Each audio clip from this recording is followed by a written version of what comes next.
CBI இயக்குநரை தேர்ந்தெடுக்கும் விவகாரத்தில் எதிர்க்கட்சித் தலைவர் வெறும் ரப்பர் ஸ்டாம்ப் போல் இருக்க முடியாது என்று ராகுல் காந்தி தனது எதிர்ப்பை பதிவு செய்துள்ளார். பிரதமர் மோடி தலைமையில் மத்திய குற்ற புலனாய்வு பிரிவு சிபிஐயின் அடுத்த தலைமை இயக்குநரை தேர்ந்தெடுப்பதற்கான குழுவின் கூட்டம் நேற்று நடைபெற்றது. இந்த கூட்டத்திற்கு பிறகு பிரதமர் மோடிக்கு கடிதம் எழுதியுள்ள எதிர்க்கட்சித் தலைவர் ராகுல் காந்தி, இந்தியாவின் முன்னோடி புலனாய்வு முகமையான சிபிஐயை பயன்படுத்தி எதிர்க்கட்சிகளையும் பத்திரிகையாளர்களையும் விமர்சிப்பவர்களையும் குறிவைக்கும் செயலில் மத்திய பாஜக அரசு தொடர்ந்து ஈடுபட்டு வருவதாக குற்றம் சாட்டியுள்ளார்.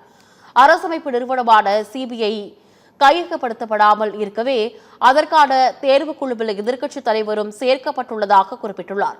ஆனால் வருந்தத்தக்க வகையில் அதற்கான நடைமுறையில் எந்தவொரு ஆக்கப்பூர்வமான பங்களிப்பையும் தன்னால் அளிக்க முடியாத வகையில் மத்திய பாஜக அரசு செயல்படுவதாக குற்றம் சாட்டியுள்ளார்.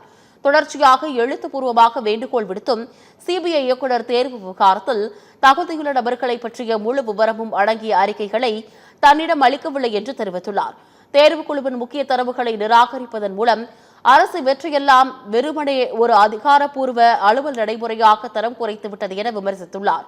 எதிர்க்கட்சித் தலைவர் ஒன்றும் ரப்பர் ஸ்டாம்ப் அல்ல என்றும் ஒருதலைபட்சமான நடவடிக்கைகளுக்காக தனது அரசமைப்பு கடமையை விட்டுக் கொடுக்க முடியாது என்றும் ராகுல் காந்தி தனது கடிதத்தில் தெரிவித்துள்ளார்.